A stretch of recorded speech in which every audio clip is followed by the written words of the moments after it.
Hello and welcome back to the channel. My name is Jake Green, the Head of Technical Engagement here at the Scolmore Group, and today I'm joined by Marcus, one of the technical engineers at the Scolmore Group, and we're going to be talking about IK ratings. It kind of coincides with us launching our new range of Metal Clad Pro accessories. You can see there we've got three different colours. We've got a white, grey and black. Now, when we was designing these, we've sort of looked at the impact ratings, and there isn't really an impact rating, Marcus, for metal clad sockets, I suppose. No, there's not, and often we think about metal clad being installed in environments where they're likely to potentially come under some level of mechanical damage, aren't we, Jake? But actually, when we look at the manufacturer's IK rating, they don't exist because generally it's incorporated within the standard for the socket of BS 1363. Okay, so BS 1363, that's the standard that we need to look at when we're choosing these particular, designing these particular products here. And you mentioned a bit about the knockouts there, and you just said that we can't really It's actually very hard, isn't it, to, when we look at what IK ratings are, which we will do later on in the video, the ability we have to have manufacturers' knockouts reduces that level of IK rating, doesn't it? Because if we hit that with an impact, effectively they're going to come through and then potentially cause a dangerous situation. Okay, so let's think about IK ratings just for a second, and where do we go to for the standard for that, and how do they test for that as well then? Yeah, so it's actually something we take from BSEN 62262, Jake, which is often referenced within BS 7671 a lot. We don't quite see IK ratings within BS 7671, maybe only under certain locations, but generally if we're looking at our IK ratings and the level of protection which we're required, it's going to be BSEN 62262. And okay, in that standard then, Marcus, what is it that they're looking for? Okay, probably break that down a little bit more.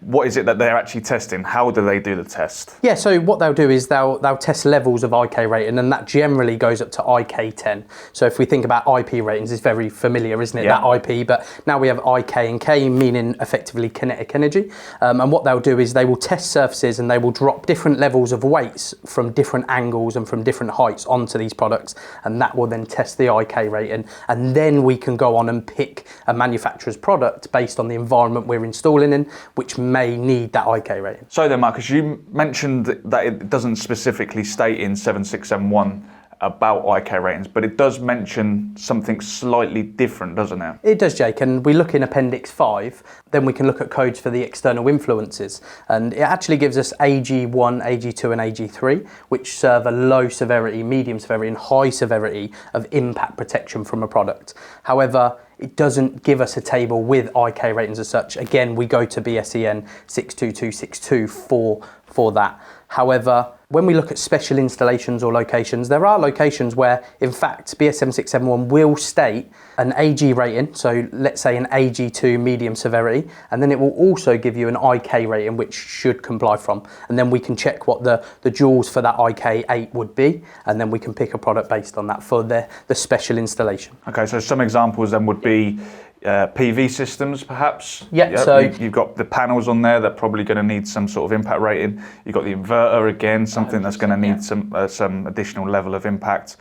We've got offshores, or the jetties and bits and pieces like that as well. And where else have we got? Yeah, so we also think about caravan parks. Oh, okay. And when we think about these installations, especially like caravan parks, we've got people outside using these in different ways. And if we look at section 708 for caravan parks, it'll actually give us an IK rating of 08. So it actually gives us a high severity, so an AG3, but also talks about IK 08. But then if we go to 709, mobile offshore units, what we actually see is it gives us a medium severity rating, so an AG2. If we look in Appendix 5, it will give us that medium severity, but it also specifies IK 08 as well for electrical enclosures that are installed within that special installation. And PV is actually a new one for me when I actually had a look up on it.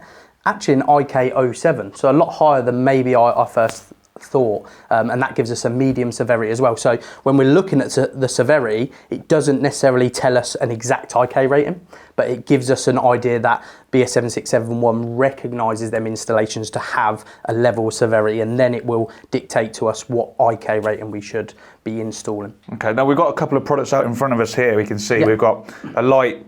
Again, doesn't look too much, but it will have an IK rating against it. And then we've got a wall pack here, the Murus that we do. on the Avaya side, and that's going to have a heavier level of impact there. It's not just these particular products, it's all products. It's across the and board, we need isn't to it? make sure that we're selecting it in accordance with the right environment. So is it something that people need to trust the manufacturer on, or is it something that they need to do themselves? So when they're thinking about installing products, do they need to be aware of this, or do they just go, right, no, I'm going to pick that product and well, no, it's going to do the job? It's a great question. As with anything from a product standard, we always trust the manufacturer, because the manufacturer are renowned for taking it through them test processes and making sure they comply with BSEN 622, 62, etc.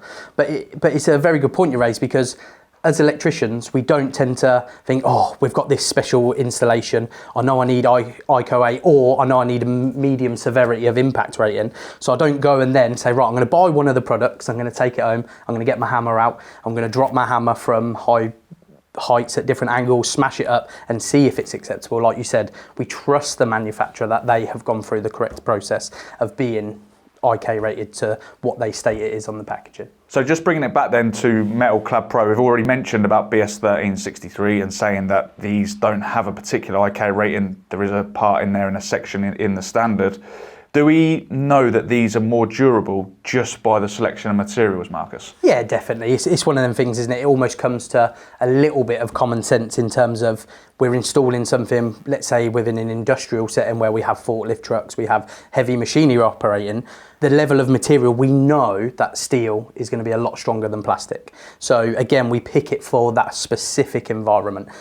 Although these environments don't necessarily specify an IK rating, there's not a special location for them within BS 7671. We pick it based on the material. It's a bit harder to quantify things like lights, isn't it? Because we know metal clad will withstand a certain level, but with light fittings, we're actually not sure. We might look at a light fitting and actually not realise how much of an impact it can take. And a classic example, if we think about an installation that needed a minimum of an IK08, we couldn't install the Barula because this in fact has an IK rating of only 06, which doesn't mean it's not any good, it just means it's not necessarily suitable for that installation. However, the Murus is an IK10, so that would be suitable for that location. And again, you can feel in front of you, you can feel the material difference, and you can generally feel that it will have a level of mechanical protection attached to it. So that's a little video there for you on IK ratings, just stressing the importance of making sure that you select the correct products and the correct impact rating there. Don't forget, like, subscribe and share, and we'll see you on the next one.